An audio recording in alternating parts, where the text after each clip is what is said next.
Good morning.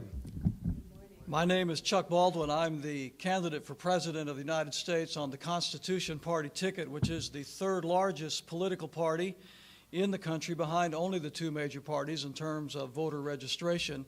And I'm very proud and thankful to be their candidate for President in 2008.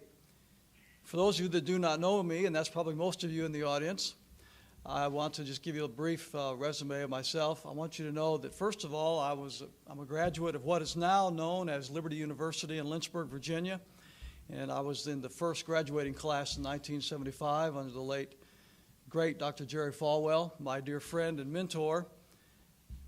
I was very involved in the Moral Majority back in the 1980s. He asked me if I would be a part of the Moral Majority leadership. I joined that team in 1980. I became the executive director of the Moral Majority in 1980, working for Ronald Reagan.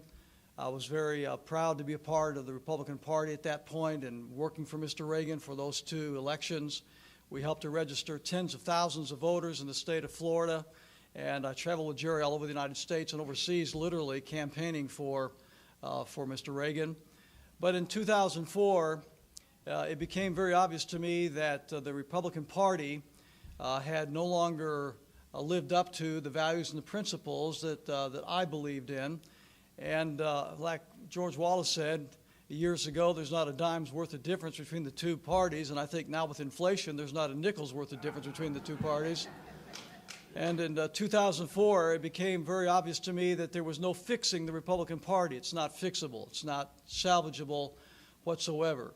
It's a broken system. The two major parties have not only a monopoly but a stranglehold on the political process that is choking the lifeblood out of our country. And so I began to look around at the alternatives that were there. I found the Constitution Party. I looked at their platform very carefully.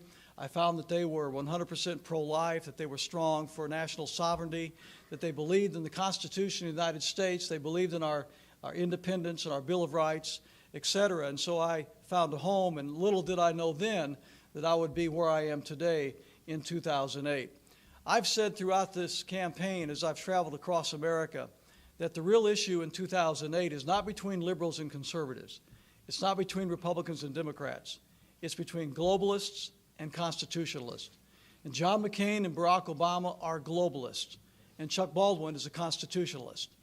Every single member of Congress, the Senate, President of the United States, as well as state and local officials, when they take the oath of office, they raise one hand to heaven, they put another hand on the Word of God, and they make an oath. And that oath is very simple.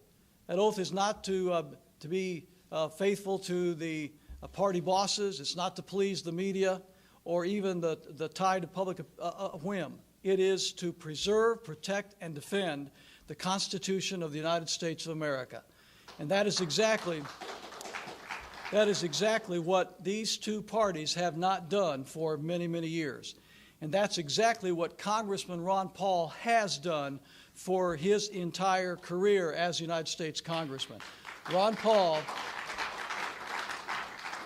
has been a champion of the Constitution. That's why during the Republican primary, I was on the campaign trail for Ron Paul. In fact, as far as I know, I'm the only candidate for president in 2008 that was actually actively on the campaign trail for Ron Paul during the primary season. And I'm not ashamed to tell you that if Ron Paul had have won the Republican nomination, I would not be doing what I'm doing today. I would still be supporting him for president.